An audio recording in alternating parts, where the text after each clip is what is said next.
എല്ലാവർക്കും നമസ്കാരം, ശുഭരാത്രി. ഇന്ന്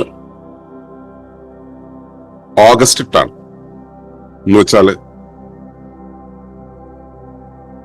ഹിരോഷിമ ദിനം. അതായത് ഓഗസ്റ്റ് 6 എന്ന് പറയുന്ന ഹിരോഷിമ ദിനം കഴിഞ്ഞതിന്റെ പിറ്റേ ദിവസം നാളെ നാഗസാക്കി ദിനാണ്.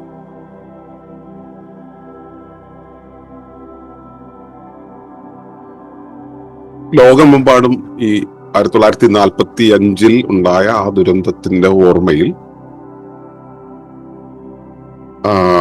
യുദ്ധവിരുദ്ധത എന്നുള്ള ഒരാശയത്തെ മുൻപോട്ട് വയ്ക്കാൻ ഉപയോഗിക്കുന്ന ഒരു ദിവസമാണ്.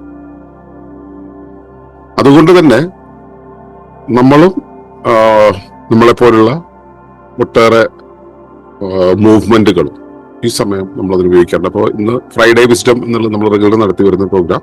അപ്പൊ ഈ പ്രോഗ്രാമിൽ നമ്മൾ ഈ കഴിഞ്ഞ ദിവസത്തെയും നാളത്തെയും സവിശേഷതകളെ ആധാരമാക്കിയിട്ട് നടത്തുന്ന ഒരു സ്പെഷ്യൽ പ്രോഗ്രാമാണ്.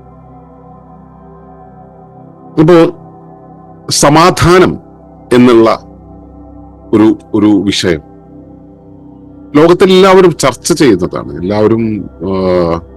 എല്ലാവരും പറയാറുള്ളതാണ്, എന്റെ ജീവിതത്തിൽ സമാധാനം വേണം, സമാധാനം കാക്ഷിക്കുന്നു എന്നുള്ളത്. രാഷ്ട്രങ്ങൾക്കിടയിൽ സമാധാന സന്ദേശങ്ങൾ അങ്ങോട്ടും കൊടുക്കുകയൊക്കെ ചെയ്യുന്നത് കാണാറുണ്ട്. പക്ഷെ ഇതെല്ലാം കഴിഞ്ഞാലും ബേസിക്കലി നമ്മൾ കോൺഫ്ലിക്റ്റുകൾ ഉണ്ടാക്കുക എന്ന സ്വഭാവത്തിലേക്ക് തിരിച്ചു വരും. ജീവിതത്തിൽ എപ്പോഴും നമ്മൾ ജീവിതത്തിന്റെ സംഘർഷങ്ങൾ സൂക്ഷിക്കുന്നുണ്ട്. ഇതുപോലുള്ള സംഘർഷങ്ങളാണ്, മനസ്സിലുണ്ടാകുന്ന സംഘർഷങ്ങളാണ് അത് വളർന്ന് ഹിരോഷിമയും നാഗസാക്കിയും ഒക്കെ ആയിട്ട് മാറി തീർന്നിട്ടുള്ളത്. അതുകൊണ്ടാണ് നമ്മുടെ ആ പ്രചാരണത്തിന് ഉപയോഗിച്ച പോസ്റ്ററിൽ ഹിരോഷിമ നാഗസാക്കികളുടെ വിത്ത് നിങ്ങളുടെ ഉള്ളിൽ ഉറങ്ങിക്കിടക്കുന്നുണ്ടെന്ന് ചോദ്യം ഉന്നയിച്ചത്.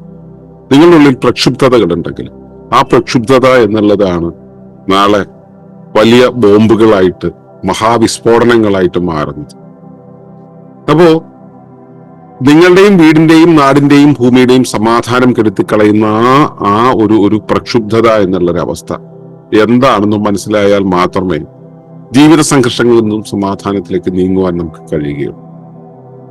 അപ്പോ ജീവിത സംഘർഷം എന്ന് പറയുന്നത് എന്താണ്, സമാധാനം എന്ന് പറയുന്നത് എന്താണ് എന്നുള്ളത് നമ്മൾ അറിയേണ്ടതുണ്ട്.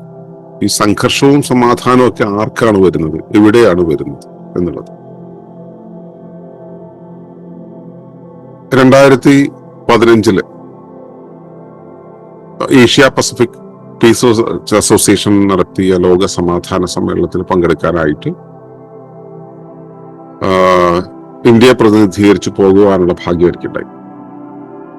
എന്റെ സ്റ്റുഡൻസ് അതിലെ കമ്മിറ്റിയിൽ ഉണ്ടായിരുന്നത് കൊണ്ടാണ് എന്റെ അവിടെയുള്ളത് എന്നുവെച്ചാൽ മറ്റുള്ളവരൊക്കെ അതിനുവേണ്ടി പണം ചെലവാക്കേണ്ടി വന്നപ്പോഴും എനിക്കൊന്നുമില്ല, അത് ഞാൻ പൂർണ്ണമായിട്ടും അവരുടെ ഗസ്റ്റായിട്ട് എനിക്ക് പോയി അത് അവതരിപ്പിച്ചു വരാൻ കഴിഞ്ഞു. അപ്പോ പല വിധം ഒരുപാട് എല്ലാ നാടുകളിലെയും പോളിസി മേക്കേഴ്സ്, ശാസ്ത്രകാരന്മാര്, പിന്നെ അക്കാഡമിഷ്യൻസ് ഒക്കെ അവിടെ ഉണ്ടായിരുന്നു. അപ്പോ അവിടെയെല്ലാം പോളിസി മേക്കിങ്ങിനെ കുറിച്ചാണ്, സമാധാന ചർച്ചകളെ കുറിച്ചാണ് സംഭവിക്കുന്നത്. അപ്പോ ഒരിടത്ത് വെള്ളം എത്തുന്നില്ല, അതിന്റെ പേരിൽ യുദ്ധത്തിന് നിൽക്കുന്നുണ്ടെങ്കിൽ വെള്ളം എത്തിച്ചു കൊടുത്താൽ യുദ്ധം കുറയും. അപ്പോ വെള്ളം എത്ര കാലത്തേക്ക് എത്തിക്കാം, അപ്പൊ അതിനുവേണ്ടി ഒരു കരാർ ഉണ്ടാക്കുമ്പോൾ ആ കരാറിന് വേണ്ടിയുള്ള രീതി എങ്ങനെയായിരിക്കണം, അതിന്റെ മീഡിയേഷൻ എങ്ങനെയായിരിക്കും എന്നുള്ള കാര്യങ്ങളാണ് അവിടെ ചർച്ചകൾ. സസ്റ്റൈനബിലിറ്റിയുടെ കാര്യത്തിൽ, യുദ്ധം നിർത്തുന്ന കാര്യത്തിൽ, യുദ്ധം തുടങ്ങുന്ന കാര്യത്തിലും ഒക്കെ എല്ലായിടത്തും ഇങ്ങനെയൊക്കെ തന്നെ. ആ പോളിസി മേക്കിങ്ങിലാണ് താല്പര്യം. ഈ പോളിസി എന്ന് പറയുന്നത് എന്ത് തരം പോളിസിയാണ്? നയതന്ത്രപരമായ പോളിസി. അപ്പൊ രാഷ്ട്രങ്ങൾക്കിടയിൽ ഈ നയതന്ത്രപരമായ പോളിസികൾ എടുക്കുമ്പോഴും എന്റെ മുകളിലേക്ക് അവൻ ബോംബിടാതിരിക്കാൻ ഞാൻ അവന്റെ മുകളിലേക്ക് ബോംബിടാതിരിക്കുക എന്ന നിലപാടുകളിലേക്കാണ് നമ്മൾ ചേർന്നെത്തുന്നത്. സത്യത്തിൽ ഇത്തരമൊരു ബോംബിടലിന്റെ, യുദ്ധത്തിന്റെ ഒക്കെ പിറകിൽ എന്താണ് എന്നുള്ളത് നമ്മൾ അന്വേഷിച്ചു പോകുമ്പോൾ നമുക്ക് രാജ്യാന്തര രാഷ്ട്രീയത്തിന്റെ പുറകിലുള്ള ഒട്ടേറെ കാര്യങ്ങൾ നമുക്ക് പിടികിട്ടും. പ്രത്യേകിച്ചും ഈ വാർലോഡ്സ് എന്ന് പറയുന്ന ഒരു സംവിധാനമുണ്ട്. വാർലോഡ്സ്, യുദ്ധക്കൊതിയന്മാരായ യുദ്ധപ്രഭുക്കന്മാർ, യുദ്ധ ഉപകരണങ്ങൾ ഉണ്ടാക്കുക, എന്നുള്ളതാണ് അവരുടെ പ്രധാന പരിപാടി. അപ്പോൾ യുദ്ധോപകരണങ്ങൾ ഉണ്ടാക്കി അത് വിപണനം ചെയ്താൽ മാത്രമാണ് അവർക്ക് ലാഭം ഉണ്ടാവുക. ലോകത്തിലെ ഏറ്റവും കൂടുതൽ വലിയ രാഷ്ട്രങ്ങളെല്ലാം, അമേരിക്ക അടക്കമുള്ള എല്ലാ വലിയ രാഷ്ട്രങ്ങളും അവരുടെ വരുമാനത്തിന്റെ ഏറ്റവും പ്രധാനപ്പെട്ട ഭാഗം മാറ്റിവെക്കുന്നത് ഈ യുദ്ധത്തിന് വേണ്ടിയിട്ടാണ്, അല്ലെങ്കിൽ ഈ പ്രതിരോധ സംവിധാനങ്ങളെ മെച്ചപ്പെടുത്താൻ വേണ്ടിയിട്ടാണ്. ആ പ്രതിരോധ സംവിധാനങ്ങൾക്ക് വേണ്ടിയുള്ള വെടിക്കോപ്പുകൾ ചെലവഴിക്കണമെങ്കിൽ അത് വാങ്ങിച്ചു വെച്ചാൽ മാത്രമേ കാര്യമില്ല, അത് ചെലവഴിയുകയും പുതിയ ഉൽപ്പന്നങ്ങൾ വിറ്റുപോവുകയും ചെയ്യണമെന്നുണ്ടെങ്കിൽ യുദ്ധം ഉണ്ടാവുക എന്നുള്ളത്, ക്രൈസിസ് ഉണ്ടാവുക എന്നുള്ളത് അവിടുത്തെ ഒരു ആവശ്യമാണ്. ഈ വാർലോഡ്സിനെ നിയന്ത്രിക്കുന്ന ആളുകളുണ്ട് കേട്ടോ. ഇത് ഞാൻ വായിച്ചു കേട്ടുക അല്ലെങ്കിൽ കഥകൾ കേട്ടിട്ടുള്ള കാര്യങ്ങളാണ്. മറ്റേ യുദ്ധത്തെ കുറിച്ചൊക്കെ ഞാൻ ചെറിയ കാലത്ത് തന്നെ വായിച്ചിട്ടുണ്ട്. പക്ഷെ ഈ വാർലോഡ്സിന്റെ മുകളിലുള്ള ആളുകളെ കുറിച്ച്, അവർക്ക് ലോകത്ത് ക്രൈസിസ് ഉണ്ടാകുക എന്നുള്ള ഒരു ആവശ്യമാണത്രേ. അതൊരു സ്പിരിച്വൽ റീസൺ ആണ് അവർ പറയുന്നത്. നമുക്ക് അതിനെ കുറിച്ച് കൃത്യമായിട്ട് അറിയില്ല. ക്രൈസിസ് ഉണ്ടാവുക എന്നുള്ള ഒരു ആവശ്യമാണ്. ആ ക്രൈസിസ് ഉണ്ടാക്കിക്കൊണ്ടിരിക്കുക, ക്രൈസിസ് നിലനിർത്തുക എന്നുള്ളത് ഒരു എന്താ പറയാ, ഒരു ഉത്തരവാദിത്തമായിട്ട് ഏറ്റെടുത്തിട്ടാണ് വാർലോഡ്സ് ഈ പരിപാടികൾ ചെയ്യുന്നത് എന്നൊരു വ്യാഖ്യാനമുണ്ട്. അതിന്റെ കാര്യങ്ങൾ ഞാൻ പോയി കണ്ടിട്ടില്ല, അറിയില്ല, എങ്കിലും കേട്ടത് പറഞ്ഞു മാത്രം. അപ്പോൾ ഈ ക്രൈസിസുകൾ ഉണ്ടാവുന്നത്, ക്രൈസിസ് എന്ന് വെച്ച് കഴിഞ്ഞാൽ സംഘർഷങ്ങൾ ഉണ്ടാകുന്നത് എന്തുകൊണ്ടാണ്? രാജ്യാന്തര സംഘർഷങ്ങൾ ഉണ്ടാകുന്നതിന്റെ അടിസ്ഥാന കാരണം എന്ന് പറയുന്നത് രാജ്യങ്ങളെ ഭരിക്കുന്ന വ്യക്തികൾക്കിടയിൽ, രാജ്യങ്ങളെ ഭരിക്കുന്ന സമൂഹങ്ങൾക്കിടയിൽ, സമൂഹങ്ങളെ പേറുന്ന സമൂഹത്തെ ഉരുവാക്കുന്ന വ്യക്തികൾക്കിടയിൽ ഉള്ള സംഘർഷം കൊണ്ടാണ് ഈ രാജ്യാന്തര യുദ്ധങ്ങൾ വരെ ഉണ്ടാകുന്നത് എന്ന് നമ്മൾ മനസ്സിലാക്കേണ്ടതുണ്ട്. അപ്പോ ഈ യുദ്ധങ്ങള് ലാഭത്തിന് വേണ്ടിയാണ്, വെടിക്കോപ്പ് വിറ്റഴിയാൻ വേണ്ടിയാണ്, യുദ്ധോപകരണങ്ങൾ വിറ്റഴിയാൻ വേണ്ടിയാണ് ഉണ്ടാകുന്നത് എങ്കിൽ പോലും അത് കാരണം അതാണെങ്കിലും അതിനൊരു പശ്ചാത്തലം ഒരുങ്ങുന്നത് എവിടെയാണ്? രാജ്യങ്ങൾക്കിടയിലുള്ള കോൺഫ്ലിക്റ്റ് കൊണ്ടാണ്, ചേർച്ചകൾ ഇല്ലായ്ക വരുന്നത് കൊണ്ടാണ്, ചേർച്ചക്കുറവുണ്ടാകുന്നത് കൊണ്ടാണ്, പ്രതിരോധ സംവിധാനങ്ങളെ ഉയർത്തിപ്പിടിക്കേണ്ടി വരുന്നത് പലപ്പോഴും നമ്മുടെ സുരക്ഷാ സംവിധാനം ശരിയായി പ്രവർത്തിക്കുന്നില്ല എന്നുള്ളത് കൊണ്ടോ സുരക്ഷയിൽ ഭീഷണി ഉള്ളത് കൊണ്ടോ ആണ്. അപ്പോ നമ്മൾ സ്വാഭാവികമായി ജീവിതത്തെ കൊണ്ടുപോകുന്ന സമയത്ത് നമ്മുടെ മുന്നിലേക്ക് വരുന്ന പലതും നമ്മുടെ ജീവിതത്തെ ബാധിച്ചു കൊണ്ടേയിരിക്കുന്നു എന്നുള്ള വസ്തുത അവിടെയുണ്ട്. അപ്പോ എന്തുകൊണ്ടാണ് സംഘർഷങ്ങൾ ഉണ്ടാകുന്നത് എന്നുള്ളത് ആലോചിക്കാം. അപ്പൊ ഞാൻ ഇപ്പൊ പറഞ്ഞു വന്നതിൽ ആ പ്രധാനപ്പെട്ട കാര്യം, ലോകസമാധാനത്തിന്റെ അടിസ്ഥാന ഹേതു എന്ന് പറയുന്നത്, അല്ലെങ്കിൽ ലോകസമാധാനം നഷ്ടമാകുന്നതിന്റെ അടിസ്ഥാന ഹേതു എന്ന് പറയുന്നത് ഈ യുദ്ധങ്ങൾ മാത്രമല്ല. യുദ്ധം എന്നുള്ളത്, അല്ലെങ്കിൽ യുദ്ധം വെടിക്കോപ്പിന്റെ വിപണനം എന്ന് പറയുന്ന ഒരു റീസണായി മാറുന്നു. അതിന് പശ്ചാത്തലമാകുന്നത് ഈ സംഘർഷമാണ്. രാജ്യങ്ങൾക്കിടയിലുള്ള സംഘർഷം, ജനതയ്ക്കിടയിലുള്ള സംഘർഷം, ആഭ്യന്തരമായ സംഘർഷം, വ്യക്തികൾക്കിടയിലുള്ള സംഘർഷം. വ്യക്തിക്കിടയിൽ സംഘർഷം വരുന്നത് എന്തുകൊണ്ടാണ്? നിങ്ങൾ വളരെ സന്തോഷവാനായിരിക്കുന്ന ഒരു സമയത്ത് നിങ്ങളുടെ അടുത്തേക്ക് ഒരു വ്യക്തി ചെറിയ ചില എന്താ പറയാ അസ്വാരസ്യങ്ങളുമായിട്ടും ചെറിയ ബുദ്ധിമുട്ടുകളായിട്ടും വന്നു കഴിഞ്ഞാൽ, ചേട്ടാ പിന്നെ കാണാം, നമുക്ക് പിന്നെ കാണാം എന്ന് പറഞ്ഞ് ഒഴിവാക്കുകയാണ് ചെയ്യുക. നിങ്ങൾ അസ്വസ്ഥനായിരിക്കുന്ന സമയത്ത് നിങ്ങളുടെ അടുത്തേക്ക് ഒരാൾ വന്നു കഴിഞ്ഞാൽ അയാൾ നിങ്ങളെ അസ്വസ്ഥപ്പെടുത്തിയാൽ നിങ്ങൾ അയാളോട് ക്ഷോഭിച്ചു എന്ന് വരും, ചിലപ്പോൾ പൊട്ടിത്തെറിക്കും, ചിലപ്പോൾ രണ്ടെണ്ണം കൊടുത്തു എന്ന് വരും. അപ്പോ നമ്മുടെ മനോനില എന്താണ്, നമ്മുടെ വൈകാരിക നില എന്താണ്? ഈ വൈകാരിക നിലയ്ക്കനുസരിച്ചാണ് നമ്മുടെ ഉള്ളിലെ സമാധാനം നിലനിൽക്കുന്നത്. എന്താണ് ഈ സമാധാനം എന്ന് വെച്ച് കഴിഞ്ഞാൽ?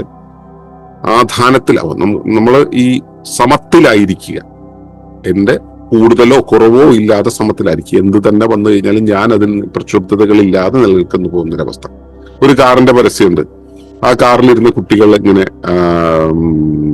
ഹമ്പിലൂടെ കടന്നു പോകുന്ന സമയത്ത്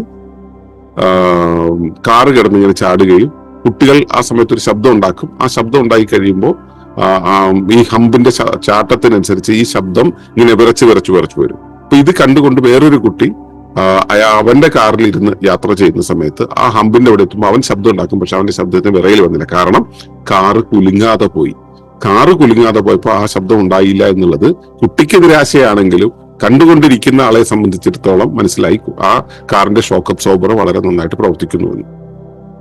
അപ്പോ നമ്മുടെ ജീവിതത്തിൽ ഉണ്ടാകുന്ന വ്യതിയാനങ്ങളെ സമീകരിക്കാനുള്ള പാകത്തെയാണ് നമ്മൾ പക്വത എന്ന് പറയുന്നത്. ഈ പക്വത എന്നുള്ളത് പലപ്പോഴും നഷ്ടപ്പെടുന്നത് അഹം ഉണർന്നു നിൽക്കുമ്പോഴാണ്. ഞാൻ മറ്റൊന്നിനേക്കാളും കേമനായിരിക്കണം എന്നുള്ള എന്റെ ആഗ്രഹം, എന്റെ വിചാരങ്ങൾ, എന്റെ ധാരണകൾ കൃത്യമാണെന്ന് ഞാൻ വിശ്വസിക്കുകയും അതുപോലെ ആയിരിക്കണം ലോകമെന്നും മറ്റുള്ളവർ എന്നും കരുതുന്ന ഒരവസ്ഥ, ഇതൊക്കെ നമ്മുടെ സമാധാനം കെടുത്തു. അപ്പൊ ഞാൻ എന്റെ ജീവിതത്തെ ആയിട്ട് മുൻപോട്ട് പോകുമ്പോൾ, ഞാനൊരു വാഹനത്തിൽ കയറി മുൻപോട്ട് പോകുന്ന സമയത്ത് എന്റെ വാഹനത്തിന്റെ ഹാൻഡിൽ ബാർ മുൻവശത്തേക്ക് തിരിഞ്ഞാണ് ഇരിക്കേണ്ടത്. ആ മുൻവശത്തേക്ക് തിരിഞ്ഞിരിക്കുന്ന ഹാൻഡിൽ ബാർ അങ്ങോട്ടും ഇങ്ങോട്ടും തിരിയുന്ന അവസ്ഥയിലേക്ക് റോഡ് കേടുവന്ന് കിടക്കുകയാണെങ്കിൽ ഞാൻ ഇതിലെയും തിരിച്ച് തന്നെ പോകേണ്ടി വരും. പക്ഷെ എത്രയൊക്കെ അങ്ങോട്ട് തിരിച്ചാലും ഞാൻ തിരിച്ച് പഴയ നിലയിലേക്ക് കൊണ്ടുവരണം, ഇടത്തോട്ട് തിരിച്ചാലും വീണ്ടും പഴയ നിലയിലേക്ക് കൊണ്ടുവരണം. അങ്ങനെ കൊണ്ടുവരുമ്പോഴാണ് വാഹനത്തിന് നേരെ പോകാൻ കഴിയുക. അപ്പോൾ എന്റെ ശരീരത്തിന്, എന്റെ ജീവിതത്തിന് ആ ഒരു നേർവഴിയിലേക്ക് പോകുവാൻ പാകത്തിലുള്ള ഒരു സൈബർനെറ്റിക്സ്, അതായത് ദിശ മാറിയാലും പൂർവ്വസ്ഥിതിയിലേക്ക് എത്തുവാൻ പാകത്തിലുള്ള ഒരു സൈബർനെറ്റിക്സ് എന്റെ ഉള്ളിൽ പ്രവർത്തിക്കുമ്പോൾ മാത്രമാണ് എനിക്ക് സമാധാനത്തിലായിരിക്കാൻ കഴിയുക, സമാധാനത്തിലായിരിക്കാൻ കഴിയുക. എവിടെയാണ് ഈ സമാധാനം എന്നുള്ളൊരവസ്ഥ ഉണ്ടാവുന്നത്? എപ്പോഴാണ് ഈ സമാധാനം എന്നുള്ളൊരവസ്ഥ ഉണ്ടാവുന്നത്? ഈ ബാലൻസ് ഉണ്ടാവുന്നത് എപ്പോഴാണ്? പ്രകൃതി നമുക്ക് കൽപ്പിച്ചു തന്നിട്ട്, ഞാൻ മനുഷ്യന്റെ ശരീരം വെച്ച്, മനുഷ്യന്റെ മനസ്സും ശരീരവും വെച്ചിട്ടാണ് പറഞ്ഞു കൊടുക്കുന്നത്. ഇത് തന്നെയാണ് എല്ലാ വ്യവസ്ഥകളിലേക്കും ബാധിക്കുന്നത്. ശരീരത്തിന്റെ അകത്തെ വ്യവസ്ഥകളിലാണെങ്കിലും ശരി, സമൂഹ വ്യവസ്ഥകളിലാണെങ്കിലും ശരി, ഭൗമ വ്യവസ്ഥകളിലാണെങ്കിലും രാഷ്ട്ര വ്യവസ്ഥകളിലും എല്ലാം ഇത് തന്നെയാണ് പ്രവർത്തിക്കുക. നമ്മുടെ ശരീരത്തെ ആദ്യമായിട്ട് എടുക്കുക. നമ്മുടെ ശരീരം എന്നുള്ളത് ഉണ്ടായിട്ടുള്ളത് ഒരു പ്രത്യേക ധർമ്മം നിർവഹിക്കാൻ വേണ്ടിയാണ്. അല്ലാതെ ഇതൊരു ആകസ്മികതയുടെ പുറത്ത് യാദൃശികമായി ഉണ്ടായി വന്ന ഒന്നാണ് എന്ന് കരുതാൻ കഴിയില്ല. ശരീരത്തെ, ജീവനെ, ജീവിതത്തെ, ജീവൽ വ്യവസ്ഥയെ, ഈ ഇവിടുത്തെ ഏകമായ പ്രപഞ്ച സംവിധാനത്തെ സമഗ്രമായി ബോധ്യമാകുന്ന സമയത്ത് നമുക്ക് മനസ്സിലാവും ഉപരി വ്യവസ്ഥയുടെ ഒരു ആവശ്യത്തിന് വേണ്ടിയാണ് ഉപവ്യവസ്ഥ ഉണ്ടായിട്ടുള്ളത്. എന്റെ കൈ ഉണ്ടായിട്ടുള്ളത് എന്റെ ശരീരത്തിന്റെ ആവശ്യത്തിന് വേണ്ടിയാണ് എന്നതുപോലെ ഞാൻ ഉണ്ടായിട്ടുള്ളത് എന്റെ ഉപരി വ്യവസ്ഥയായ മനുഷ്യരാശിയുടെ, അല്ലെങ്കിൽ ജീവരാശിയുടെ, അതുമല്ലെങ്കിൽ ഈ ആവാസ വ്യവസ്ഥയുടെ, അതുമല്ലെങ്കിൽ ഭൗമ സംവിധാനത്തിന്റെ ഒരാവശ്യത്തിന് വേണ്ടിയാണ്. ഈ ആവശ്യത്തിന് വേണ്ടി ഉണ്ടാക്കിയ ശരീരം, ഉണ്ടാക്കിയെന്ന് വെച്ചാൽ ഉണ്ടാകട്ടെ എന്ന് പറഞ്ഞ് ഉണ്ടായതല്ല, ഉണ്ടാകേണ്ടി വന്നപ്പോൾ ഉണ്ടായിപ്പോയ ഈ ശരീരം, രൂപീകരിക്കപ്പെട്ട പ്രത്യക്ഷമായ ഈ ശരീരം, ഈ ശരീരം അതിന്റെ ധർമ്മങ്ങൾ പ്രവർത്തിക്കാൻ പാകത്തിലാണ് രൂപകൽപ്പന ചെയ്യപ്പെട്ടിട്ടുള്ളത്. ഇപ്പൊ എന്റെ കൈ എന്ന് പറയുന്നത്, കൈക്ക് 5 വിരലുണ്ട്. ഈ വിരലുകൾ ഉപയോഗിച്ചിട്ട്, അതുപോലെ എന്റെ കൈ അങ്ങോട്ടും ഇങ്ങോട്ടൊക്കെ തിരിയാൻ പാകത്തിലാണ്. ഈ കൈ ഉപയോഗിച്ച് എനിക്ക് എടുക്കാം, വയ്ക്കാം, ഒരു സാധനം എടുത്ത് വായിലിടാം, തല ചൊറിയാം, പല പ്രക്രിയകൾ ചെയ്യാൻ കഴിയും. അപ്പോൾ എന്തൊക്കെ പ്രക്രിയകൾ ചെയ്യേണ്ടതുണ്ടോ ആ പ്രക്രിയകൾ ചെയ്യാൻ പാകത്തിലാണ് എന്റെ കൈയുടെ ഘടന ഉണ്ടായിട്ടുള്ളത്. അപ്പോ ഈ ഘടന അനുസരിച്ച് എനിക്ക് വളരെ ഭംഗിയായിട്ട് പ്രവർത്തിക്കാൻ കഴിയും. എന്റെ ശരീരത്തിന്റെ ഘടന എന്താണോ അതനുസരിച്ചാണ് എന്റെ പ്രവർത്തനം ചെയ്യാൻ കഴിയും. ഞാൻ എന്ത് പ്രവർത്തനമാണോ ചെയ്യേണ്ടുന്നത് അതിനനുസരിച്ചാണ് എന്റെ ഘടന ഉണ്ടായിട്ടുള്ളത്. എന്റെ ഘടന എന്താണോ അതിനനുസരിച്ചാണ് എനിക്ക് പ്രവർത്തിക്കാൻ കഴിയുക. അപ്പൊ ധർമ്മം എന്താണോ അതിനനുസരിച്ചാണ് എന്റെ വാസനകൾ, ശേഷികൾ ഉണ്ടാവുക. ഘടന എന്ന് പറഞ്ഞ സമയം അതാ വാസനയും ശേഷിയായിട്ടാണ് നമുക്ക് മനസ്സിലാവുക. ഞാൻ എന്താണോ ചെയ്യേണ്ടത് അതാണ് ധർമ്മം. ധർമ്മത്തിനനുസരിച്ചാണ് വാസനയും ശേഷിയും ഉണ്ടാകുന്നത്. വാസനയും ശേഷിയും എങ്ങനെയാണോ അതിനനുസരിച്ചാണ് കർമ്മം ഉണ്ടാവുക. എന്താണോ ചെയ്യുന്ന പ്രവൃത്തി അതാണ് കർമ്മം. നമ്മൾ എങ്ങനെയാണോ പെർഫോം ചെയ്യുക എന്നുള്ളത് ആ കർമ്മത്തിനനുസരിച്ചാണ്. ഇനി ഈ വാസനയും ശേഷിയും എന്ന് പറയുന്നത് നമ്മുടെ ധർമ്മത്തിനനുസരിച്ച് നമ്മുടെ ശരീരത്തിൽ അനുവദിച്ച് കിട്ടിയ ഫെസിലിറ്റിയാണ്. ഈ ഫെസിലിറ്റിയെ ഇപ്പോൾ എങ്ങനെ ഉപയോഗിക്കണം എന്ന കാര്യം തീരുമാനിക്കുന്നത് അത് നിർവഹിക്കുന്ന മനസ്സാണ്. അത് നിർവഹിക്കുന്ന മനസ്സ്, അതായത് ഈ ശരീരത്തിന്റെ വാസനയും ശേഷികളും ചോദനകളുടെ രൂപത്തിൽ അവയവങ്ങളിലേക്ക് നൽകിക്കൊണ്ട് എന്താണ് ഇപ്പോൾ ചെയ്യേണ്ടുന്നത് എന്ന തീരുമാനം നടപ്പിലാക്കേണ്ടുന്ന ആസൂത്രണ പ്രക്രിയ, അതിന്റെ പേരാണ് മനസ്സ്. അപ്പോ ഈ എന്ത് ചെയ്യണമെന്ന് തീരുമാനിക്കുന്നതും നടപ്പിലാക്കുന്നതും മനസ്സാണ്. നമുക്ക് രാവിലെ പക്ഷികൾ കൂടുവിട്ട് പോകുന്ന സമയത്ത് നമ്മുടെ ഉറക്കം തെളിയണം. ആ സമയത്ത് നമ്മുടെ ശീലം കൊണ്ട് കിടന്നു പോവും എങ്കിൽ പോലും പലരും ആ സമയത്ത് എഴുന്നേക്കാറുണ്ട്, പുലർച്ചെ എഴുന്നേക്കാറുണ്ട്. എഴുന്നേൽക്കുമ്പോൾ നമ്മുടെ ഉള്ളിലുള്ള മനസ്സ് പറയും, ഇനി നേരം വെളുക്കുന്ന ഒരു സമയമുണ്ടല്ലോ, നമുക്ക് ഒരിക്കൽ കുറച്ചു നേരം കൂടെ കിടന്നേക്കാം എന്ന് കരുതിയിട്ട് തിരിഞ്ഞു കിടന്നോളും. അപ്പോ മനസ്സ് ശരീരം സഹജമായി പ്രവർത്തിക്കുന്ന ഒരവസ്ഥയിൽ നിന്നും വഴിമാറ്റി മനസ്സ് അതിന്റെ അതിന്റെ വഴിക്ക് കൊണ്ടുപോകുന്നു. ശരീരം എങ്ങനെയാണോ പ്രവർത്തിക്കുന്നത് അതിനെ വഴിതിരിച്ച് കൊണ്ടുപോകുവാൻ പാകത്തിലുള്ള ശേഷി മനസ്സിനുണ്ട്. വാസനയ്ക്ക് എതിരായി ഒരു പ്രവർത്തനം ചെയ്യേണ്ടി വന്നാൽ ശരീരത്തിന് എപ്പോഴും അത് ബുദ്ധിമുട്ടുണ്ടാകും. വാസന എന്താണ്? എന്തിനു വേണ്ടിയാണോ ഇത് ഫെസിലിറ്റേറ്റ് ചെയ്യപ്പെട്ടിട്ടുള്ളത്, ഓർഗനൈസ് ചെയ്യപ്പെട്ടിട്ടുള്ളത്, അതാണ് അതിന്റെ ഘടന, ശേഷി. ആ ഘടനയ്ക്കനുസരിച്ച് എന്ത് ചെയ്യാനുള്ള വെമ്പൽ ഉണ്ടാകുന്നു, ആക്കമുണ്ടാകുന്നു, അതാണ് വാസന എന്ന് പറയുന്നത്. ഈ വാസനയ്ക്ക് എതിർ നിൽക്കുന്ന രീതിയിലുള്ള ഒരു പ്രവർത്തനം ചെയ്യുവാൻ പരിപാടി ഇട്ടാൽ, അത്തരം പ്രവർത്തനം ചെയ്യേണ്ടി വന്നാൽ ഈ വ്യവസ്ഥ, ഈ ശരീരഘടന മുഴുവൻ വിറച്ചു പോകും. ഒന്ന് ആലോചിച്ച് നോക്കൂ, ഒരു 50 കിലോമീറ്റർ സ്പീഡിൽ ഓടാൻ പാകത്തിൽ ഉണ്ടാക്കിയ ഒരു ബൈക്ക്, ആ ബൈക്കിനെ നിങ്ങളൊരു 100 കിലോമീറ്റർ സ്പീഡിൽ ഓടിക്കുകയാണെങ്കിൽ അത് കിടന്ന് വിറയ്ക്കുന്നത് കാണാൻ കഴിയും. നിങ്ങൾ സൈക്കിൾ ഒക്കെ ഓടിക്കുന്ന സമയത്ത് അല്ലെങ്കിൽ ഒരു മോട്ടോർ ഉപയോഗിക്കുന്ന സമയത്ത് ആ മോട്ടോറിന് കറങ്ങാൻ പറ്റുന്ന ഒരു വേഗമുണ്ട്. ആ വേഗത്തിനും അധികമുള്ള ഒരു മോട്ടീവ് ഫോഴ്സ്, അത് പെട്രോളിയം ഉൽപ്പന്നങ്ങൾ ഉപയോഗിച്ചിട്ടാണെങ്കിലും ശരി, ഇലക്ട്രിസിറ്റി ഉപയോഗിച്ചിട്ടാണെങ്കിലും ശരി, എങ്ങനെയാണെങ്കിലും അതിന് ആ ചലനവേഗം അതിനേക്കാൾ കൂടുതൽ കൊടുത്താൽ പിന്നെ അത് കിടന്ന് അവിടെ വിറയ്ക്കും. അപ്പൊ അതിന് താങ്ങാൻ കഴിയില്ല. ആ കിടന്ന് വിറയ്ക്കുന്ന വിറയ്ക്കലുണ്ടല്ലോ, ആ വിറയ്ക്കലിന്റെ പേരാണ് ടർബുലൻസ് അല്ലെങ്കിൽ പ്രക്ഷുബ്ധത എന്ന് പറയുന്നത്. ഈ പ്രക്ഷുബ്ധതയെ മറ്റൊരു തരത്തിൽ മനസ്സിലാക്കാം. നമ്മളിപ്പോ ഒരു പാത്രത്തിൽ വെള്ളം എടുക്കുന്നു. ഈ വെള്ളം എടുത്തിട്ട് അടുപ്പത്ത് വെച്ച് കഴിഞ്ഞാൽ അതവിടെ ഇങ്ങനെ നിൽക്കുന്നു.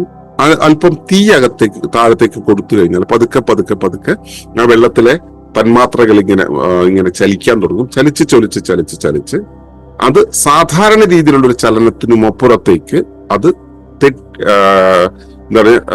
ചാടി മറിഞ്ഞ് തിളയ്ക്കാൻ തുടങ്ങി. അതിനെയാണ് നമ്മൾ പ്രക്ഷുബ്ധത എന്ന് പറയുന്നത്. പ്രക്ഷുബ്ധമാകുന്ന അവസ്ഥ, ക്ഷുഭിതമാകുന്ന അവസ്ഥ, ക്ഷോഭമുണ്ടാകുന്ന അവസ്ഥ. അപ്പോ ശാന്തമായി നിൽക്കുന്ന ഒരു വ്യവസ്ഥ. എനിക്ക് രാവിലെ എഴുന്നേറ്റു ഉണരണം എന്നുള്ള ഒരവസ്ഥ വന്നു. ആ ഉണരണം എന്നുള്ള അവസ്ഥയുടെ മുകളിലേക്ക് മനസ്സ് അതിനകത്തേക്ക് ഒരു പ്രവർത്തനം കയറ്റിവിടുന്നു. ഇപ്പൊ വേണ്ട, പതുക്കെ പോയാൽ മതി എന്ന ഒരു ചിന്ത കയറ്റിവിടുന്നു. ചിന്ത കയറ്റിവിടുന്ന സമയത്ത് സ്വാഭാവികമായി എങ്ങനെ പ്രവർത്തിക്കണമോ ആ പ്രവർത്തിക്കുന്ന പ്രവൃത്തിയിൽ നിന്ന് വഴിമാറി പുതിയൊരു കർമ്മം ചെയ്യുന്ന രൂപത്തിലേക്ക് ശരീരം പ്രവർത്തിക്കും. അങ്ങനെ പുതിയൊരു കർമ്മം ചെയ്യുന്ന രീതിയിലേക്ക് പ്രവർത്തിക്കുമ്പോൾ ധർമ്മം നടക്കാതെ വരും. ധർമ്മം നടക്കാതെ വരുന്ന സമയത്ത് അവിടെ ഈ വ്യവസ്ഥ ഇങ്ങനെ പതുക്കെ വിറയ്ക്കാൻ തുടങ്ങും. അതിനാണ് പ്രക്ഷുബ്ധത എന്ന് പറയുന്നത്. ഇതിനെ തന്നെയാണ് ഈ പ്രക്ഷുബ്ധത മറ്റു കാര്യങ്ങളെ മറ്റുള്ളവയുമായിട്ട് ബന്ധപ്പെടുന്ന സമയത്ത് അവയ്ക്ക് ബുദ്ധിമുട്ടുണ്ടാക്കുകയും കൂടെ ചെയ്യുകയാണെങ്കിൽ ഇവർക്കിടയിൽ സംഘർഷമുണ്ടാകും. ഞാനിവിടെ ഉണ്ടായിട്ടുള്ളത് എന്റെ ചുറ്റുമുള്ള എല്ലാ വ്യവസ്ഥകളുമായും ചേർന്ന് പോകാൻ പാകത്തിലാണ്. നോക്കൂ, ഞാനിങ്ങനെ സംസാരിക്കുമ്പോൾ എന്റെ കൈകൾ അനങ്ങുമ്പോൾ ഈ വിരൽ അനങ്ങുന്നതനുസരിച്ച് ഈ വിരൽ അനങ്ങുന്നുണ്ട്, അതിനനുസരിച്ച് ഈ വിരൽ അനങ്ങുന്നുണ്ട്. കാരണം ഒരുമിച്ചാണ് ഫിറ്റ് ചെയ്തിട്ടുള്ളത്. ഇനി ഇവ തമ്മിൽ പ്രവർത്തിച്ചാൽ, വ്യത്യസ്ത രൂപത്തിൽ പ്രവർത്തിച്ചാൽ പോലും ഇവ തമ്മിൽ ഒരു ഹാർമണിയിലാണ് പ്രവർത്തിക്കുന്നത്. ഈ ഹാർമണി എന്ന കാര്യം എന്റെ ഇവിടെ എങ്ങാനും ഒരു മുള്ളു കൊള്ളുകയോ ഒരു മുറിവ് വരികയോ എല്ലാം ചെയ്ത് ഇവിടെ ഒന്ന് മുറിഞ്ഞു എന്നിരിക്കട്ടെ, പിന്നെ ഇതിനൊപ്പം ഹാർമണിയിൽ പ്രവർത്തിക്കാൻ ഈ വിരലിൽ കഴിഞ്ഞു എന്ന് വരില്ല. ഈ വിരൽ ഇങ്ങനെ അവിടെ കിടന്നിട്ട് ഇങ്ങനെ മല്ലയുദ്ധം കളിക്കും. ചേർന്ന് പോകാൻ കഴിയില്ല, ഹാർമണിയിലാകാൻ കഴിയില്ല. ഹാർമണിയിലാകാൻ കഴിയാതെ വരുന്ന സമയത്ത് ഈ വ്യവസ്ഥയ്ക്ക് പ്രക്ഷുബ്ധത വരും. അപ്പോ ഹാർമണി ഇല്ലാതായാൽ ഈ പ്രക്ഷുബ്ധത എന്നുള്ളൊരവസ്ഥയുണ്ടാവും. രണ്ട് വസ്തുക്കൾ തമ്മിൽ ഹാർമണി ഇല്ലെങ്കിൽ പ്രക്ഷുബ്ധതയും സംഘർഷവുമാണ് ഉണ്ടാവും. രണ്ടും തമ്മിൽ ഏകതാനമായ പ്രവർത്തനം ഉണ്ടാവില്ല, ഒരുമിച്ചുള്ള ചലനം ഉണ്ടാവില്ല, ഒരുമിച്ചുള്ള താളം നൃത്തം ഒന്നും ഉണ്ടാവില്ല. അപ്പോൾ അവയ്ക്കിടയിൽ സംഘർഷം ഉണ്ടാവും. ഈ സംഘർഷം പരസ്പരം ബോധമുള്ള രണ്ട് സത്തകളാണെന്നിരിക്കട്ടെ, ഈ ഇവയ്ക്കിടയിലുള്ള സംഘർഷം പരസ്പരം പഴിചാരുകയും ചെറുക്കുകയും ചെയ്തു കഴിഞ്ഞാൽ യുദ്ധമായി. രണ്ട് വസ്തുക്കൾ, രണ്ട് സത്തകൾ ഒരു വ്യവസ്ഥയുടെ ഭാഗമായിരിക്കുമ്പോൾ, രണ്ട് രാഷ്ട്രങ്ങൾ ഒരു ഭൂമിയുടെ ഭാഗമായിരിക്കുമ്പോൾ, രണ്ടും ഒരു ശരീരത്തിന്റെ ഭാഗമായിരിക്കുമ്പോൾ, ഇപ്പൊ പാകിസ്ഥാന്റെ അതിന്റെ ഇപ്പുറവും അപ്പുറവും രണ്ട് മണ്ണല്ല, അവിടെയുള്ള എല്ലാം ഒന്ന് തന്നെയാണ്. ഇത് രണ്ടിനെയും പൊളിറ്റിക്കലി നമ്മൾ രണ്ടാക്കി കണ്ട് രണ്ട് രാഷ്ട്രങ്ങളായി ചിത്രീകരിക്കുന്ന സമയത്ത് സത്യത്തിൽ രണ്ടല്ലാത്ത രണ്ട് ശരീരങ്ങൾ എന്തോ അപാകം കൊണ്ട്, എന്താണ് അപാകം? നേരത്തെ പറഞ്ഞു, അവിടെയുള്ള മാനസങ്ങളാണ് അപാകങ്ങളാവുന്നത്. ആ മാനസങ്ങൾ അപാകങ്ങൾ ഉണ്ടാക്കുന്ന സമയത്ത് അവിടുത്തെ മാനസങ്ങൾ എന്താണ്? അവിടുത്തെ മാനസം എന്ന് പറയുന്നത് രാഷ്ട്രീയമാണ്. രാഷ്ട്രം എന്ന് പറയുന്നത് ശരീരം, രാഷ്ട്രീയം എന്ന് പറയുന്നത് അവിടുത്തെ ആത്മമാണ്. ആത്മം. ഭരണകൂടം എന്ന് പറയുന്നതാണ് അവിടുത്തെ മാനസം. ആ ഭരണകൂടങ്ങളാണ് ഈ പ്രക്ഷുബ്ധത ഉണ്ടാക്കുന്നത്. ഈ രാജ്യം എങ്ങനെ പോകണം എന്ന തീരുമാനം എടുക്കുന്നത്. രാജ്യം പോകേണ്ടത് ഒരു വഴിക്കാണെങ്കിലും ആ കക്ഷി രാഷ്ട്രീയ നയതന്ത്രങ്ങൾ കൊണ്ട് ആ ഭരണം അവിടെ രാജ്യത്തിന്റെ മാനസമായിരിക്കെ അതെങ്ങനെ കൊണ്ടുപോകണം എന്നുള്ള നിർണയം ചെയ്യുന്ന ഭരണകൂടമാണ്. ഇവിടുത്തെ ഭരണകൂടം അവിടുത്തെ ഭരണകൂടവും രണ്ട് എൻറ്റിറ്റികളായിരിക്കും. ഒന്നിന്റെ തുടർച്ചയല്ല, രണ്ട് എൻറ്റിറ്റികളായിരിക്കുന്ന സമയത്ത് ഈ കോൺഫ്ലിക്റ്റുകൾ ഉണ്ടാവും, യുദ്ധം ഉണ്ടാവും. ഈ യുദ്ധം ഒഴിവാകണമെങ്കിൽ, ഈ രണ്ട് രാജ്യങ്ങൾ തമ്മിലുള്ള യുദ്ധം ഒഴിവാകണമെങ്കിൽ രണ്ട് രാജ്യങ്ങളുടെയും അടിസ്ഥാന ആവശ്യം എന്ന് പറയുന്നത്, രണ്ട് രാഷ്ട്രങ്ങളുടെയും അടിസ്ഥാന ആവശ്യം അവിടെ ശാന്തമായിരിക്കുക എന്ന് തന്നെയാണ്. രാഷ്ട്രത്തെ നിർണയിക്കുന്ന, രാഷ്ട്രം എന്നതാണെന്ന് ഡിഫൈൻ ചെയ്യുന്ന രാഷ്ട്രീയം ആണ് അതിന്റെ ആത്മം. ആ രാഷ്ട്രീയത്തിന് ഇത് ഏകീഭാവത്തിൽ പോകേണ്ടത്, ശാന്തമായി പോകേണ്ടതാണെന്നുള്ളൊരു ആവശ്യമാണ്. ഇത് പ്രകൃതി കൽപ്പിച്ചരളി കൊടുത്തിട്ടുണ്ട്. നമ്മുടെ ശരീരത്തിൽ തന്നിട്ടുള്ള പോലെ രാഷ്ട്രങ്ങൾക്കും കൊടുത്തിട്ടുണ്ട്. ഈ കൽപ്പിച്ചരളി കൊടുത്തിട്ടുള്ള ഈ രാഷ്ട്ര സംവിധാനത്തില് അതിനെ എങ്ങോട്ട് കൊണ്ടുപോകണം എന്നുള്ള ആസൂത്രണം നടത്തുന്ന ഭരണകൂടം ഇടപെടുന്ന സമയത്ത് ധർമ്മത്തിനനുസരിച്ചല്ലാതെ ഉള്ള നയങ്ങൾ എടുക്കുമ്പോൾ സ്വാഭാവികമായിട്ടും അവിടെ പ്രക്ഷുബ്ധത ഉണ്ടാവും. ഈ പ്രക്ഷുബ്ധത കൊണ്ടു നടക്കുകയും ഇതുപോലൊരു പ്രക്ഷുബ്ധത അപ്പുറത്തെ രാഷ്ട്രം കൊണ്ടു നടക്കുകയും അവയുമായിട്ട് ഏകദാനമായി പോകാൻ കഴിയാതെ വരികയും ചെയ്യുന്ന സമയത്ത് അവിടെ സംഘർഷമുണ്ടായി അത് യുദ്ധമായി മാറും. ഇതാണ് ഈ പ്രവർത്തനത്തിന്റെ ആൽഗരിതം, യുദ്ധമുണ്ടാകുന്നതിന്റെ ആൽഗരിതം. ഇത് മാറണമെങ്കിൽ എന്താണ് വേണ്ടത്? എവിടെയാണ് മാറ്റം വരേണ്ടത്? ഇത് മാറണമെങ്കിൽ നമ്മൾ ആദ്യം പറഞ്ഞു, ധർമ്മത്തെ നടപ്പിലാക്കാനുള്ള ആ സംവിധാനം ഉണ്ടല്ലോ, വാസനയും ശേഷികളും ചോദനയും ചേർന്ന ആ സംവിധാനം ഉണ്ടല്ലോ, ആ സംവിധാനത്തെ നടത്താൻ മനസ്സ് തയ്യാറാകും. ഈ മനസ്സ്, അത് ശരീരത്തിലാകുമ്പോൾ മനസ്സ്, സമൂഹത്തിലാകുമ്പോൾ സംസ്കാരം എന്ന് പറയാം, രാജ്യത്തിലാവുന്ന സമയത്ത് നമുക്കതിനെ എന്താണ് രാഷ്ട്രീയമെന്നോ ഭരണകൂടമെന്നോ ഒക്കെ വിളിക്കും. അപ്പൊ ഈ ഭരണകൂടം ആകുന്നത് സംസ്കാരമാകുന്നത്, ശരിക്കും സംസ്കാരം എന്ന് പറയുന്നത് അതിന്റെ ആത്മമാണെങ്കിൽ സംസ്കാരത്തെ നിയന്ത്രിക്കുന്നത് അവിടുത്തെ വിദ്യാഭ്യാസമാണ്. വിദ്യാഭ്യാസം, ഭരണകൂടം, വിദ്യാഭ്യാസം. ഇവിടെ ഈ മനസ്സിനെ നിയന്ത്രിക്കുന്നത് അറിവാണ്. അറിവെന്ന് പറയുന്നത് എന്താണ് ഇവിടെ? അത് വിശ്വാസങ്ങളാണ്. നമ്മുടെ അറിവെന്ന് പറയുന്ന രീതിയിൽ നമ്മളിവിടെ അക്യൂർ ചെയ്യുന്നതൊക്കെ വിശ്വാസങ്ങളെയാണ്, അല്ലെ? യഥാർത്ഥത്തിലുള്ള അറിവ് നമ്മൾ ആരെങ്കിലും കൊണ്ടു നടക്കുന്നുണ്ടോ? അറിവിനെ നമ്മൾ വെളിയിൽ നിന്നുള്ള സെക്കൻഡ് ഹാൻഡ് നോളജിനെ എടുത്തിട്ട് അതാണ് അറിവെന്ന് വിചാരിക്കുന്നതാണ്. അറിവെന്ന് പറയുന്നത് അനുരൂപനമാണ്. അതെല്ലാം അവിടെ ഇരിക്കട്ടെ, നമുക്ക് പിന്നീട് നമ്മൾ പല ക്ലാസ്സുകളിൽ അതിനെ കുറിച്ച് ചർച്ച ചെയ്തിട്ടുള്ളതാണ്. അപ്പോ മനസ്സ് എന്ന് പറയുന്ന ഈ എന്റെ ഉള്ളിലെ സംവിധാനം, ആ സംവിധാനത്തെ ഗൈഡ് ചെയ്യുന്നത് അറിവാണ്. മനസ്സെന്നുള്ള സംവിധാനത്തെ പ്രവർത്തിപ്പിക്കുന്നത് അറിവാണ്. ഈ മനസ്സ് എപ്പോഴും പ്രവർത്തിക്കുന്നത് അതിന്റെ ഒരു സെൻട്രൽ പോയിന്റ് ഉണ്ട്. ആ സെൻട്രൽ പോയിന്റിനെ വെച്ചിട്ട് അതിന്റെ ചുറ്റുമാണ് പ്രവർത്തിക്കുക. ഈ മനസ്സ് പ്രവർത്തിക്കുന്നത് എപ്പോഴും കുറച്ച് ഘടകങ്ങൾ ഉപയോഗിച്ചുകൊണ്ടാണ്. നമ്മൾ ഇതിനു മുമ്പ് പലതവണ പറഞ്ഞിട്ടുള്ളതാണ്, ഒരിക്കൽ കൂടെ മനസ്സിലാകാൻ വേണ്ടി പറയാം. ഞാൻ തൽക്കാലം നിങ്ങൾക്ക് മനസ്സിലാകാൻ വേണ്ടി ഒരു ത്രിമാന രൂപത്തിൽ ഇതിനെ പറയാം. അപ്പോൾ ഞാൻ ഇങ്ങനെ ഇരിക്കുമ്പോൾ ഞാനും നിങ്ങൾക്കും ഇടയിലുള്ള ഒരു ഭാഗം ഉണ്ടല്ലോ, അത് നിങ്ങളോട് അടുത്ത് നിൽക്കുന്നത്, നിങ്ങളോട് അകന്ന് നിൽക്കുന്നത്, എന്റെ കൈ ഇങ്ങനെ വരുമ്പോൾ അതനുസരിച്ച് മനസ്സിലാക്കിയാൽ മതി. അപ്പോ എന്റെ മുന്നിലായിട്ട്, എനിക്ക് മുന്നിൽ നിങ്ങൾക്കടുത്തായിട്ട് നിൽക്കുന്നതാണ് ഇന്ദ്രിയങ്ങൾ എന്ന് പറയുന്നത്. വർത്തമാനകാലത്ത് എന്ത് സംഭവിക്കുന്നു എന്നത് ഞാൻ അറിയുന്നത്, നിങ്ങൾക്കും എനിക്കും ഇടയിൽ എന്ത് സംഭവിക്കുന്നു എന്ന് ഞാൻ അറിയുന്നത് ഇന്ദ്രിയങ്ങളിൽ നിന്നുകൊണ്ടാണ്. എന്റെ ഇടതുവശത്തുള്ളത് നിങ്ങൾക്ക് മനസ്സിലാകാൻ വേണ്ടിയുള്ള ആപേക്ഷിക സ്ഥാനം മാത്രമാണ്, അല്ലാതെ ഇടതുവശത്തല്ല ഇതൊന്നും പ്രവർത്തിക്കുന്നത് എന്ന് മനസ്സിലാക്കണേ.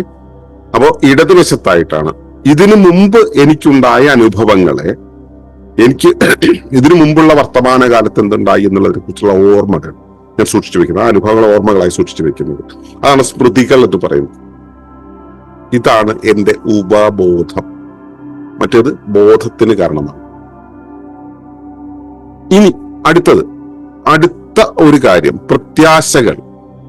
ഭാവി എന്നുള്ളത്, ഇനി എന്തു വേണം എന്നുള്ള എന്റെ ചിന്ത. ഇനി എന്തു വേണം എന്നുള്ളതിലേക്കുള്ള പ്രത്യാശ.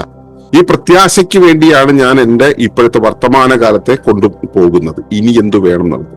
അപ്പോൾ ഇതിനു മുമ്പ് എന്തുണ്ടായിരുന്നു, ഇപ്പോഴെന്തുണ്ട്, ഇനി എന്ത് വേണം, അതാണ് എൻ്റെ ഭാവി കാലം. അപ്പൊ വർത്തമാനകാലത്തിൽ ഇന്ദ്രിയങ്ങള്, ഇടതുവശത്ത് എന്റെ സ്മൃതികൾ, ഭൂതകാലം, വലതുവശത്ത് പ്രത്യാശകളുടെ ഭാവി കാലം. ഈ ഭാവി കാലം എന്ന് പറയുന്ന ഒരവസ്ഥയായിട്ടാണ്. ഭാവി എന്നുള്ളത് സംഭവിക്കുന്നത് നമ്മുടെ പ്രകട മനസ്സിലാണ്. നമ്മൾ അതിനു വേണ്ടിയാണ് അവിടെ നമ്മുടെ ശരിക്കും ബോധ മനസ്സിലും അത് സംഭവിക്കുന്നുണ്ട്. പ്രകട മനസ്സിലൂടെയാണ് അതിനു വേണ്ടിയുള്ള ആക്ഷൻസ് നമ്മൾ കൊണ്ടുപോകുന്നത്. ഇതിനൊക്കെ കാരണമാകുന്നത്, നിദാനമാകുന്നത് എന്താണ്? നമ്മുടെ ആന്തരിക വാസനകളും ചോദനകളും. ആ പ്രത്യാശയിലേക്ക് കൊണ്ടുപോകാൻ, ഈ കാര്യങ്ങളെ കണ്ടു മനസ്സിലാക്കാൻ, ഈ പഴയ ഓർമ്മകളെ തിരിച്ചെടുക്കാൻ ഒക്കെ നമ്മെ സഹായിക്കുന്നത് നമ്മുടെ ആന്തരിക വാസനകൾ, ശേഷികൾ, ചോദനകളൊക്കെയാണ്. ഇതിനനുസരിച്ചാണ് ഈ മൂന്നിനെയും നമ്മൾ പ്രവർത്തിപ്പിക്കുക. ഈ നമ്മൾ പ്രവർത്തിപ്പിക്കുക എന്ന് പറയുമ്പോൾ ഈ നമ്മൾ എന്നുള്ള ഒരാളുണ്ടല്ലോ, അയാൾ എവിടെയാണ്? ഈ നാലിന്റെയും നടുവിലിരിക്കുന്ന ഒരു അഹംബോധമുണ്ട്. ഈ അഹംബോധമാണ് ഞാൻ എന്ന് പറയുന്ന ആ ഒരു തിരിച്ചറിവ് ഞാൻ എന്നുള്ള ഭാവമായി മാറുന്നുണ്ട്. പിന്നീട് ആ ഞാൻ എന്നുള്ള ഭാവമാണ്, അല്ലെങ്കിൽ ഞാൻ എന്നുള്ള ബോധം, ഭാവം എന്നൊക്കെ പറയാം. ഞാൻ എന്നുള്ള ഭാവമോ ബോധവുമായിട്ടുള്ള ആ അഹമാണ് ഈ മനസ്സിന്റെ പ്രവർത്തനത്തെ തീരുമാനിക്കുന്നത്. അപ്പോൾ ഈ പ്രവർത്തനത്തെ തീരുമാനിക്കുമ്പോൾ കൃത്യമായിട്ട് മനസ്സിലാക്കേണ്ട ഒരു കാര്യം, നമ്മുടെ വിശ്വാസങ്ങളിലാണ് നാം നമ്മുടെ ലോകത്തെക്കുറിച്ചുള്ള സങ്കല്പനം കയറ്റി വെച്ചിട്ടുള്ളത്. അതായത് നമ്മൾ വെളിയിൽ നിന്നും ആർജിക്കുന്ന ഊർജം, ആർജിക്കുന്ന ആ അറിവ് നമ്മൾ സംഭരിച്ചു വെക്കുന്നത് ഓർമ്മകളിലാണ്. അതിനെയാണ് വിശ്വാസം എന്ന് പറയുന്നത്. ആ വിശ്വാസത്തെ തന്നെയാണ് നമ്മൾ പഠിച്ചുണ്ടാക്കി എടുത്തു വയ്ക്കുമ്പോൾ അറിവെന്ന പേര് നല്ല ചന്തമുള്ള പേരിട്ട് വെച്ച് നമ്മൾ സ്വീകരിക്കുന്നത്. നമ്മൾ പഠിച്ച് സർട്ടിഫിക്കറ്റ് വാങ്ങിച്ച ആധികാരികമായി തീരുന്നുണ്ടല്ലോ. ഇതെല്ലാം നമ്മുടെ ഓർമ്മകളാണ്. നമ്മൾ എവിടെന്നെങ്കിലും കണക്ട് ചെയ്തിട്ടുള്ള കുറെ ഇൻഫർമേഷന്റെ ഓർമ്മകളാണ്. ഈ ഓർമ്മകളെ ആധാരമാക്കിയിട്ടാണ് നമ്മുടെ ലോകത്തെ കാണുന്നത്, ലോകവീക്ഷണം ഉണ്ടാകുന്നത്. നമ്മുടെ പരിസരത്തെക്കുറിച്ച് നമ്മൾ അറിയുന്നത്, കാണുന്നത്, കേൾക്കുന്നതൊക്കെ ഈ ലോകവീക്ഷണത്തെ, ഈ ഇതിനു മുമ്പുണ്ടായ അനുഭവങ്ങളുടെ ഓർമ്മകളാകുന്ന, നമ്മൾ ജ്ഞാനമെന്ന് ചന്തമുള്ള വിളിപ്പേര് കൊടുക്കുന്ന ആ ഒരു സംവിധാനം ഉപയോഗിച്ചിട്ട്, വിശ്വാസങ്ങളെ ഉപയോഗിച്ചുകൊണ്ടാണ് നമ്മൾ ആ വർത്തമാന ലോകത്തെ കാണുന്നത്. ഈ കാണുന്നത് അഹത്തിന്റെ സാക്ഷിയോടെയാണ്. പക്ഷെ എന്തുകൊണ്ടാണ് കാണുന്നത്? എന്റെ എന്ത് ശേഷിയാണ്? താളം കൂടുതലുള്ള ആളുകൾക്ക് വളരെ താളാത്മകമായ രീതിയിൽ കാര്യങ്ങൾ പോകുന്നത് മാത്രമേ മനസ്സിലാവുള്ളൂ. യൗക്തികമായ കാര്യങ്ങൾ മനസ്സിലാവില്ല. യൗക്തികമായി പോകുന്ന ആളുകൾക്ക് താളാത്മകമായ കാര്യങ്ങളെക്കുറിച്ച് മനസ്സിലാവുകയേയില്ല. ബുദ്ധി കൂടുതൽ ഉപയോഗിക്കുന്നവർക്ക് ബോധപരമായ അനുഭവങ്ങൾ ഉണ്ടാവുകയേയില്ല. ഇതാണ് അവസ്ഥ. അപ്പോ നമ്മുടെ വർത്തമാനകാലത്തെ ഇന്ദ്രിയാനുഭവങ്ങൾ, ആ ഇന്ദ്രിയാനുഭവങ്ങൾ എന്ന് പറയുന്നത് നമ്മുടെ അടിസ്ഥാന വാസനകളും ചോദനകളും ചേർത്തുകൊണ്ട് നമ്മുടെ വിശ്വാസങ്ങളാകുന്ന അറിവുകളെ വെച്ചുകൊണ്ട് കണ്ട് പ്രത്യാശപ്പെടുന്നു. അതിനനുസരിച്ച് നമ്മൾ പ്രവർത്തിക്കുന്നു. ഇതാണ് മനസ്സിന്റെ ഒരു പ്രവർത്തനത്തിന്റെ ആകത്തുക. ഇതിനെല്ലാം കൺട്രോൾ ചെയ്യുന്ന ആളെന്ന് പറയുന്നത് ഈ അഹമാണ്. അഹത്തിന് വേണ്ടുന്ന ഇൻപുട്ട് കൊടുക്കുക എന്ന് പറയുന്നത് ജ്ഞാനമാണ്, അറിവാണ് കൊടുക്കുന്നത്. ജ്ഞാനം എന്ന് വെച്ചാൽ ഒറിജിനൽ ജ്ഞാനത്തെ കുറിച്ചല്ല, ഇവിടെ വിശ്വാസം ആയിട്ട് സംഭരിച്ചു വെച്ചിട്ടുള്ള സെക്കൻഡ് ഹാൻഡ് നോളജിനെ കുറിച്ചാണ് പറയുന്നത്. ആ സെക്കൻഡ് ഹാൻഡ് നോളജ് ഉപയോഗിച്ചിട്ട് നമ്മുടെ വിശ്വാസം എന്നുള്ളത് നിലനിൽക്കുന്നത്. ആ വിശ്വാസത്തെ ആധാരമാക്കിയാണ് ഈ മനസ്സിന്റെ പ്രവർത്തനം ഉണ്ടാകും. ഈ മനസ്സാണ് നമ്മുടെ ധർമ്മത്തിൽ നിന്നും വഴിമാറി നമ്മൾ യഥാർത്ഥത്തിൽ എങ്ങോട്ടേക്ക് പോകണമെന്ന് പ്രത്യാശപ്പെടേണ്ടതുണ്ടോ ആ വഴിയിൽ നിന്നും മാറി മറ്റൊരു വഴിയിലേക്കോ, മറ്റൊരു വേഗത്തിലേക്കോ, മറ്റൊരു രീതിയിലേക്കോ, മറ്റൊരു ദിശയിലേക്കോ പോകുവാൻ നമ്മെ പ്രേരിപ്പിക്കുന്നു. നമ്മെ മാത്രമല്ല, വ്യവസ്ഥാ നിയമപ്രകാരം കൂടുകൾക്കകത്ത് കൂടുകളായി നിലനിൽക്കുന്ന ഒരു അവസ്ഥയിൽ ഞാൻ എങ്ങനെ പ്രവർത്തിക്കുന്നു അതുപോലെ തന്നെയാണ് ഇതിന്റെ ഹോളോൺ എന്ന് പറയുന്നത് എന്റെ സമൂഹത്തിൽ പ്രവർത്തിക്കുക. എന്റെ സമൂഹം ഇങ്ങനെയാണ് പ്രവർത്തിക്കുക. അതുപോലെ തന്നെയാണ് രാഷ്ട്രം പ്രവർത്തിക്കുക. അതുപോലെ തന്നെയാണ് ഭൂമി എന്ന ജീവസത്ത പ്രവർത്തിക്കുക. അതുപോലെ തന്നെയാണ് സൗരയൂഥം പ്രവർത്തിക്കുക. ഇവയെല്ലാം തമ്മിൽ പ്രവർത്തനത്തിന് ഒരു സിമിലാരിറ്റിയാണ്. അതിനാണ് ഹോളോൺ എന്ന് പറയുക. അപ്പോ രാഷ്ട്രം എന്ന് പറയുന്ന ആ ഒരു ശരീരത്തിന്റെ മനസ്സാവുന്ന ആ സിരാകേന്ദ്രമുണ്ടല്ലോ, അതിന്റെ ഈഗോ, ഈ ഈഗോ എന്നുള്ളതാണ് അതിന്റെ കാര്യങ്ങളെ മുഴുവൻ, അതിന്റെ സമാധാനത്തെ തീരുമാനിക്കുന്നത്, എങ്ങോട്ട് പോകണം എന്നുള്ള കാര്യം തീരുമാനിക്കുന്നത്, എന്തിനു വേണ്ടിയാണ് താൻ ഇതിനെ റൂള് ചെയ്യുന്നത് എന്നത് മനസ്സിലാക്കുന്നത്, താൻ അധികാരത്തിൽ ഇരിക്കുക എന്നുള്ളതാണോ, അതോ തന്റെ രാജ്യത്തെ വികസനം കൊണ്ടുവരിക എന്നുള്ളതാണോ, അതല്ല തന്റെ രാജ്യത്തിന് സമാധാനം ഉണ്ടാവുക, സുരക്ഷ ഉണ്ടാവുക എന്നുള്ളതാണോ എന്നുള്ളതൊക്കെ ആ ഭരണകർത്താവിനനുസരിച്ച്, ഭരണകർത്തൃത്വത്തിനനുസരിച്ച് മാറിക്കൊണ്ടിരിക്കും. ഇപ്പോ മിക്കവാറും ലോകത്തെ എല്ലാ രാജ്യങ്ങളുടെയും വളർച്ചാ നിരക്ക് എന്ന് പറയുന്നത് GDP ആധാരമാക്കിയിട്ടാണ്. ഭൂട്ടാനിൽ അത് കണക്കാക്കുന്നത് ആളോഹരി സന്തോഷമാണ്. ഓരോരുത്തർക്കും കിട്ടുന്ന സന്തോഷത്തിന്റെ ആകത്തുകയാണ് രാജ്യത്തിന്റെ വികസന സൂചികയായിട്ട് അവർ കരുതുന്നത്. അത് ഭരണകർത്താവിന്റെ വീക്ഷണത്തിനനുസരിച്ചാണ്. ഭരണകർത്താവിന്റെ വീക്ഷണം സംശുദ്ധമായിരിക്കുമ്പോൾ അത് കൊണ്ടുപോകാൻ കഴിയുന്നു. അത് രാജഭരണമായതുകൊണ്ടാണ് പരമ്പരയായിട്ട് അത്തരം ഒരു കാര്യത്തിലേക്ക് വരുന്നത്. ഡെമോക്രാറ്റിക് സിസ്റ്റത്തിലോ ഫെഡറൽ സംവിധാനത്തിലോ ഒന്നും ഇത് കൊണ്ടുവരാൻ സാധ്യമല്ല. കാരണം അവിടെ പലതരം മിമിക്കുകൾ, ഇങ്ങനെ പലതരം ഫേക്ക് സംവിധാനങ്ങൾ അതിനകത്ത് വന്നു ചേരും. പാരമ്പര്യത്തിൽ ഇത് ഉണ്ടാവില്ല എന്നത് തന്നെയാണ് ഞാൻ മനസ്സിലാക്കിയിട്ടുള്ളത്. ചെന്ന് കണ്ട് മനസ്സിലാക്കിയതിന്റെ കഥയാണ് പറയുന്നത്. നേപ്പാളിലൊക്കെ ചെന്ന് കണ്ട് മനസ്സിലാക്കേണ്ട, ഗോത്രങ്ങളെ കണ്ട് മനസ്സിലാക്കിയതിന്റെ കഥയാണ് ഈ പറയുന്നത്. അപ്പോ ഭരണകൂടമാണെങ്കിലും ശരീരമാണെങ്കിലും കുടുംബമാണെങ്കിലും അവിടെ ഉള്ള മനസ്സെന്ന് പറയുന്നത് ശാന്തമായിരിക്കുമ്പോൾ മാത്രമാണ്. മനസ്സ് ഈഗോയുടെ സഹായമില്ലാതെ, വിശ്വാസങ്ങളുടെ സഹായമില്ലാതെ സഹജഭാവത്തിനനുസരിച്ച് പോവുകയും ഏകതാളത്തിലായിരിക്കാനുള്ള ശ്രമം നമ്മുടെ അകംവാസനയുടെ ഭാഗമായിട്ട് ഉണ്ടാവും. നമുക്ക് നമ്മുടെ ചുറ്റുപാടുമുള്ള ഒരു കാര്യവുമായിട്ട് ചേർന്ന് പോകാനുള്ള ശ്രമം ഉണ്ടാവുകയും ചെയ്യുമ്പോഴാണ് അവിടെ ഹാർമണി എന്നുള്ള സംഭവം ഉണ്ടാവുക. രണ്ട് കാര്യങ്ങൾ ഒരുമിച്ച് തന്നെ ഇങ്ങനെ പ്രവർത്തിക്കുക. ഒന്ന് മുകളിലേക്ക് പോകുമ്പോൾ ഒന്ന് താഴത്തേക്ക് പോയും രണ്ട് ചലന വേഗത്തിലാണ് പോകുന്നതെങ്കിൽ നമുക്കിതിനെ ഒരുമിച്ച് കൊണ്ടുപോകാൻ കഴിയില്ല. അവിടെ പ്രക്ഷുബ്ധതകൾ ഉണ്ടാവും. ഇപ്പോ ഇത് താഴുമ്പോൾ ഇപ്പൊ നമ്മുടെ കാലുകൾ, ഒരു കാല് മുമ്പോട്ട് പോകുമ്പോൾ മറ്റേ കാല് പുറകോട്ട് പോകും. ഇവ തമ്മിൽ ഒരു പരസ്പരം സിങ്ക്രണൈസ് ചെയ്തിട്ടുള്ള ചലനമുണ്ട്. പക്ഷെ ഇവ തമ്മിൽ ഒരു സിങ്ക്രണൈസേഷനും ഇല്ല. രണ്ടും തോന്നുന്ന പോലെയാണെങ്കിൽ നമുക്ക് നടത്തം നടക്കില്ല, ഇല്ല.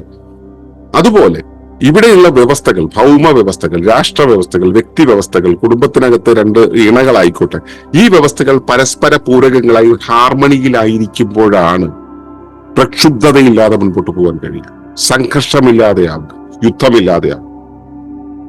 പക്ഷെ സമാധാനം എന്നുള്ള അവസ്ഥയ്ക്ക് പകരം സംഘർഷത്തെ സൂക്ഷിക്കണം എന്നുള്ള രീതി ഒരു പാറ്റേൺ ആയിട്ട് ഉള്ളിൽ വെച്ചുകൊണ്ടിരിക്കുന്ന ജനതകളെ നമ്മൾ എന്തു വിളിക്കും?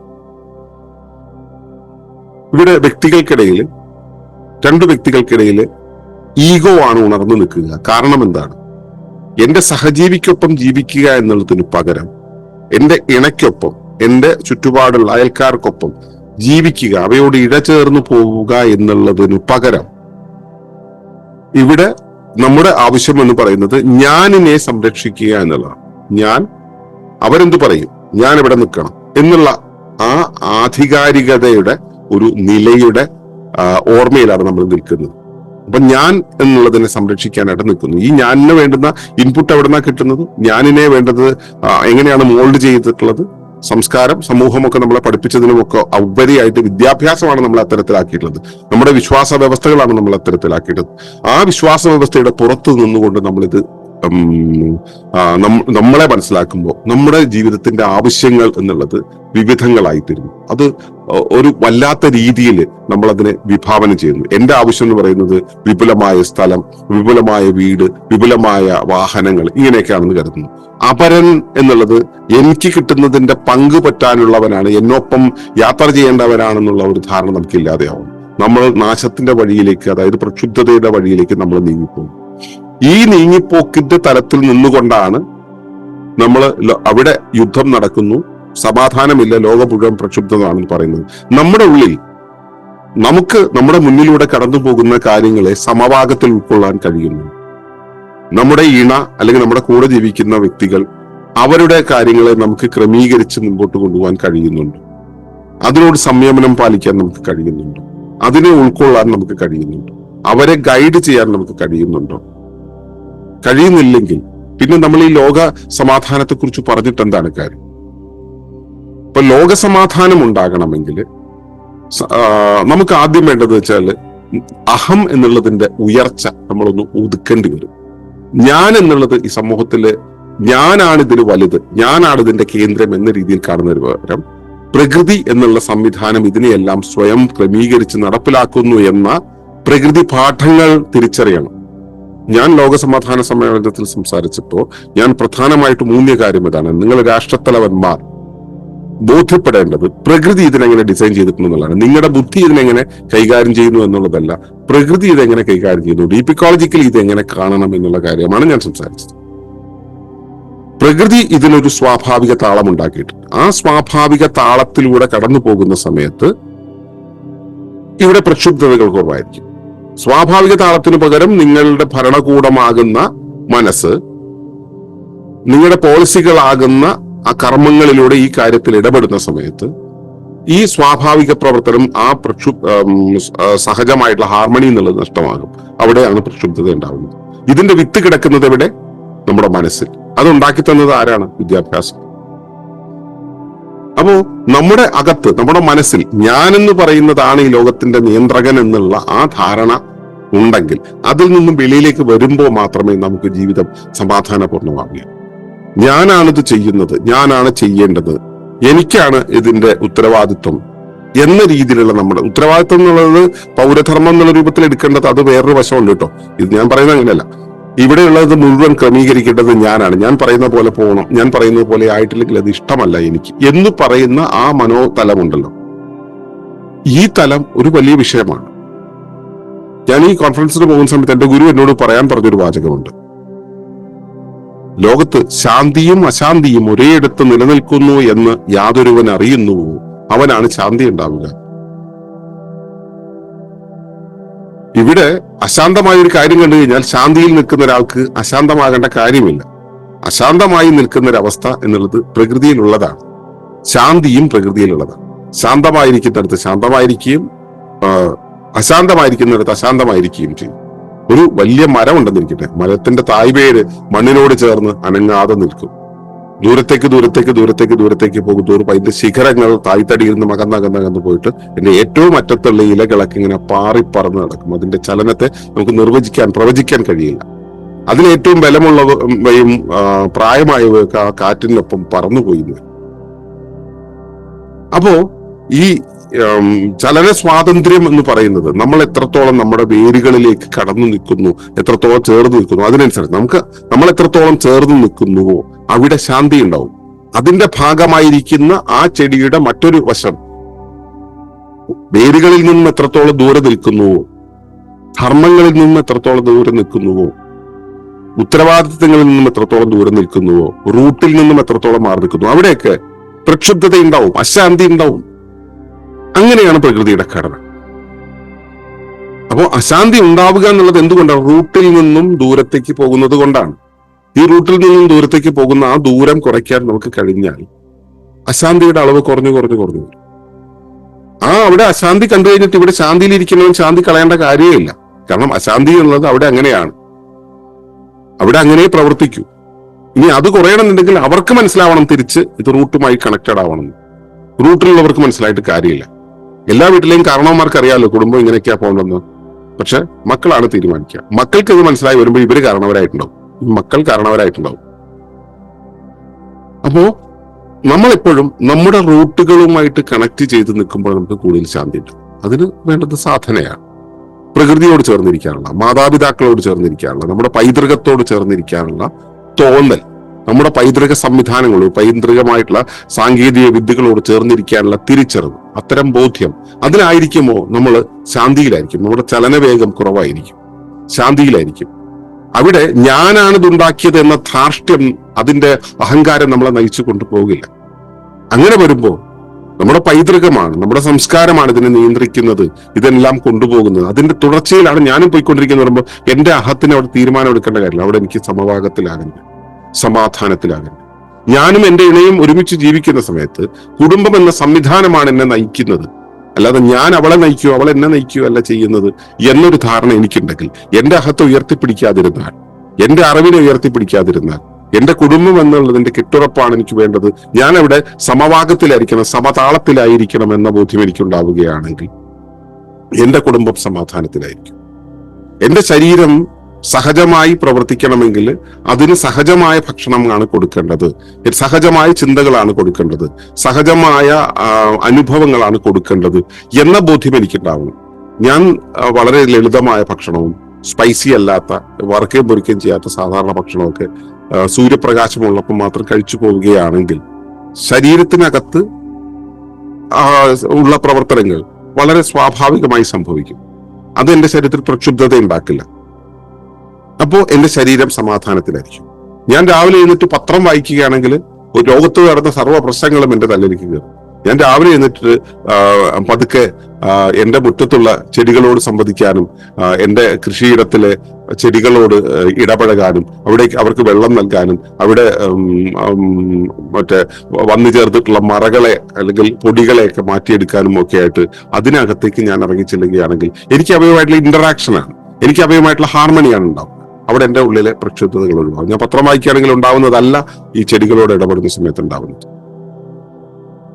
മറ്റൊരാളുടെ ഒരു ഇഷ്യൂ കണ്ടു കഴിഞ്ഞാൽ ആ ഇഷ്യൂവിനെ എതിരെ ഞാൻ പ്രക്ഷുബ്ധമാകുന്നതിന് പകരം അവിടെ അങ്ങനെ ഉണ്ട് എന്ന് മനസ്സിലാക്കി ഞാൻ ശാന്തത്തിലായിരിക്കാൻ, ഞാൻ സമവാഗത്തിലായിരിക്കാനുള്ള ശ്രദ്ധ എനിക്കുണ്ടാകുമ്പോഴാണ് എനിക്ക് ശാന്തമായിരിക്കാൻ കഴിയും.